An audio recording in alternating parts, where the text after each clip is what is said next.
আমাৰ শিঙাৰপাৰা গাঁও পঞ্চায়তৰ মই টুবুল ডেকা প্ৰাক্তন সভাপতি আছিলোঁ আৰু যোৱা বৰ্ষত মোৰ পত্নী হীৰামণি ডেকা শিঙাৰপাৰা গাঁও পঞ্চায়তৰ সভাপতি হিচাপে কাৰ্যনিৰ্বাহ কৰিছিল।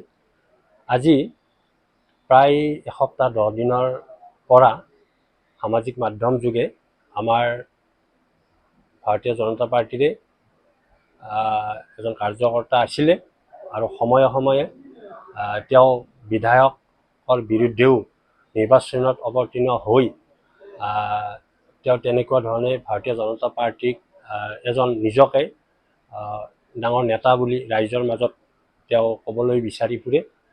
যা হওক, আজি 10 দিনমান আগৰ পৰা সামাজিক মাধ্যম যোগে গিৰীন গোস্বামী নামৰ ব্যক্তিজনে মোৰ বিৰুদ্ধে সামাজিক মাধ্যমত বিভিন্ন ধৰণৰ অশালীন শব্দ ব্যৱহাৰ কৰি কিছু ৰাইজৰ মাজত মোক হেয় প্ৰতিপন্ন কৰাৰ কাৰণে যি ছ'চিয়েল মিডিয়াত যি ধৰণে তেওঁ প্ৰকাশ কৰিছে, তাৰ কাৰণে মই মানসিকভাৱে এই 7-8 দিন মই মানসিকভাৱে ভাঙি পৰিছোঁ।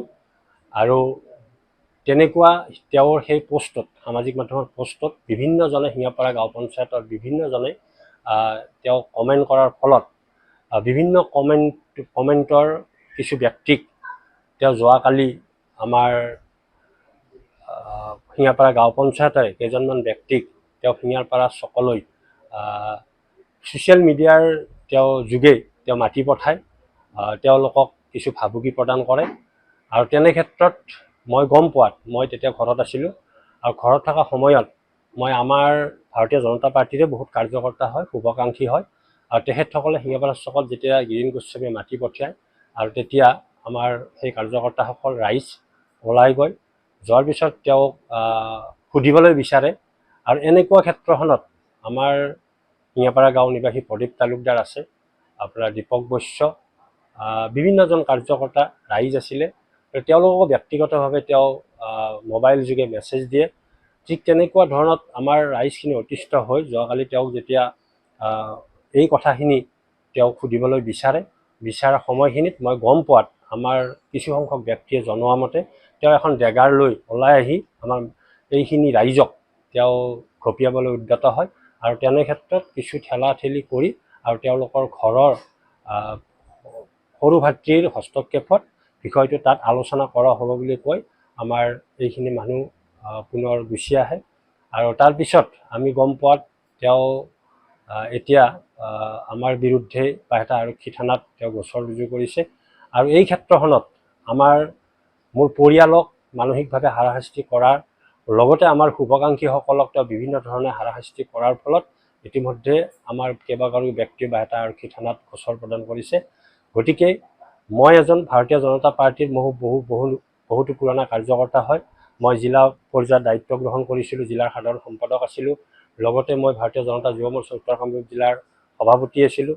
বিভিন্ন কাৰ্যক্ৰমণিকাৰে আজি মই প্ৰায় 30টা বছৰ ভাৰতীয় জনতা পাৰ্টিৰ এজন কাৰ্যকৰ্তা হিচাপে আমি কাম কৰি আছোঁ।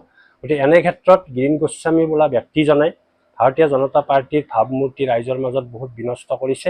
আৰু এই ক্ষেত্ৰত আমিও অতি শীঘ্ৰে শিঙাৰপাৰা অঞ্চলৰ ৰাইজক অৱগত কৰি আমি ৰাজহুৱাভাৱে সভা পাতি এই বিষয়টি যাতে আমাৰ ঊৰ্ধ্বতম কৰ্তৃপক্ষই, নেতৃস্থানীয় ব্যক্তিসকলে যাতে এই বিষয়টি যাতে ভাৰতীয় জনতা পাৰ্টিৰ কোনো ক্ষয় ক্ষতি নহয়, তাৰ কাৰণে মই নেতৃস্থানীয় ব্যক্তিসকলক মই আহ্বান জনাইছোঁ।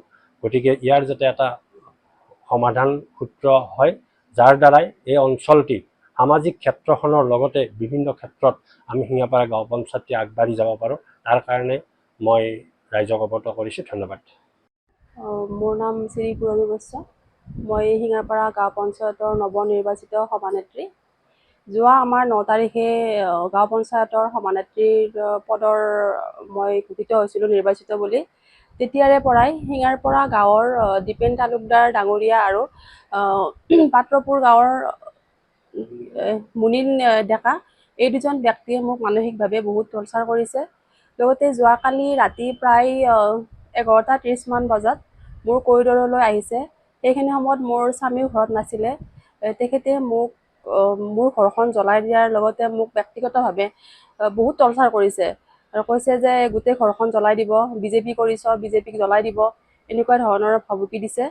তেনে ক্ষেত্ৰত মই মোৰ নিজৰ প্ৰাণ ৰক্ষাৰ কাৰণে মই আৰক্ষী প্ৰশাসনৰ সহায় ল'ম বুলি মই আৰক্ষী প্ৰশাসনৰ ওচৰলৈ গৈছোঁ। এই কেছটোত আৰক্ষী প্ৰশাসনে যেন এটা ভাল উচিত তদন্ত কৰে আৰু মই ন্যায় বিচাৰিছোঁ। যিকোনো খবৰৰ বাবে যোগাযোগ কৰক 7099017330 লগতে 7099017110 নম্বৰত।